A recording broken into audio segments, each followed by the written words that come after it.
Hello friends, આ ઉનાળાના તડકા પછી ચોમાસાની રાહ તો આપણે બધા જોતા હતા. ચોમાસાના કારણે જેમ જેમ તડકો ઓછો થશે એમ વધશે બીમારીઓ અને રોગચાળો.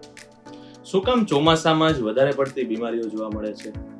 કઈ એવી બીમારીઓ છે જે વધારે પડતી કોમનલી ચોમાસામાં જ જોવા મળે અને કયા એવા સિમ્પલ સ્ટેપ્સ છે જે લેવાથી આપણે અને આપણા પરિવારને આ બધી ભયંકર બીમારીઓ અને દવાઓ હોસ્પિટલથી બચાવી શકીએ, એ જાણશું આપણે આ વિડીયોમાં. આ બધું થવાના મુખ્ય 4 કારણ છે. એમાં પહેલું કારણ છે જ્યાં ને ત્યાં ભરાયેલું પાણી. જ્યાં પાણીનો ભરાવો થશે ત્યાં ઉત્પન્ન થશે મચ્છર, અને મચ્છરના કારણે મોસ્ટ કોમન બીમારીઓ જેમ કે ડેન્ગ્યુ, મલેરિયા અને ચિકનગુનિયા જોવા મળે છે. જ્યારે પણ અમુક પ્રજાતિના મચ્છર આ બધા ઇન્ફેક્શન વાળા દર્દીને બાઇટ કરે છે અને એ જ મચ્છર જ્યારે નોર્મલ માણસને બાઇટ કરે છે ત્યારે અહીંયાથી એ વાયરસ બીજા હેલ્ધી માણસમાં સ્પ્રેડ કરે છે અને એના કારણે આ બધી બીમારીઓ થાય છે. ડેન્ગ્યુના મચ્છર વધારે પડતા દિવસ દરમિયાન અને સાંજે જોવા મળે છે, જ્યારે મલેરિયાના મચ્છર વધારે પડતા રાતે આપણે કરડે છે. આ મચ્છર ખાલી ખરાબ ગંદા પાણીમાં નહીં પણ ક્લીન લાંબા ટાઈમથી સ્ટોરેજ થયેલા પાણીમાં પણ બ્રીડ થાય છે. તો આના માટે આપણે શું કાળજી રાખવી? સિમ્પલ છે. તમારા ઘરમાં કે ઘરની આજુબાજુ જ્યાં વધારે પડતો પાણીનો ભરાવો હોય ત્યાં પાણીનો ભરાવો થવા ન દેવો. ઘરની અંદર જેમ કે પાણીના ટાંકા છે જે ખુલ્લા હોય, કોઈ એવા ફ્લાવર પોટ છે જે ખુલ્લા હોય, કોઈ ટાયર છે જેની અંદર લાંબા ટાઈમથી પાણી ભરાયેલું હોય, તો બને ત્યાં સુધી એને ટાળો. અને જો પાણી ભરાતું હોય તો એને ઢાંકવું, જેના કારણે મચ્છર ત્યાં બ્રીડ કરી શકે નહીં.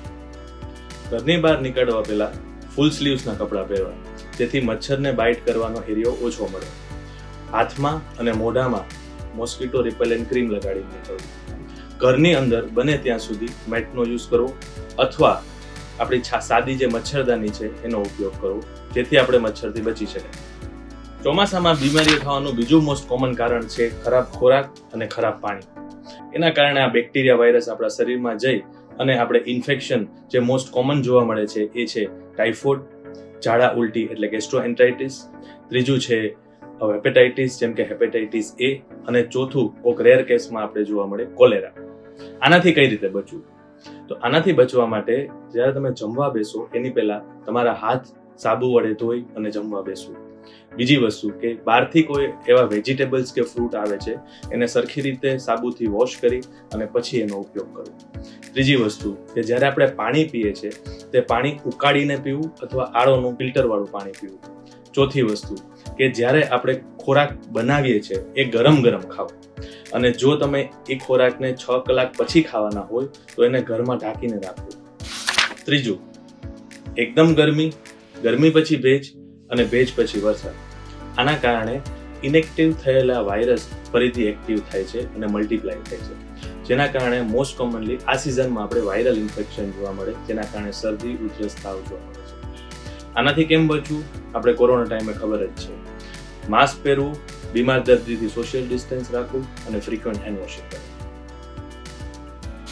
ચોથું, વરસાદના અને ગટરના પાણીના ખાબોચિયા જ્યાં ત્યાં ભરાઈ જાય છે અને જ્યારે આપણે એની અંદર ચાલીએ છીએ ત્યારે અમુક એવા બેક્ટેરિયા આપણા પગ થ્રુ પણ એન્ટર થઈ શકે છે અને એ આપણે ઇન્ફેક્શન કરે, જેનું નામ છે લેપ્ટોસ્પાયરોસિસ.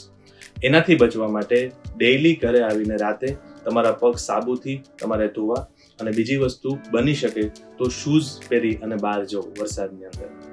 મિત્રો, આ ચોમાસાની અંદર રોગચાળો અને બીમારીઓ ઓછો કરવાનું કામ ફક્ત નગરપાલિકા કે સરકારનું નથી, આપણું પણ છે. જો થોડીક કાળજી રાખીએ તો આપણે આ રોગચાળાથી, બીમારીઓથી આપણા અને આપણા પરિવારને બચાવી શકીએ. Stay healthy, love life.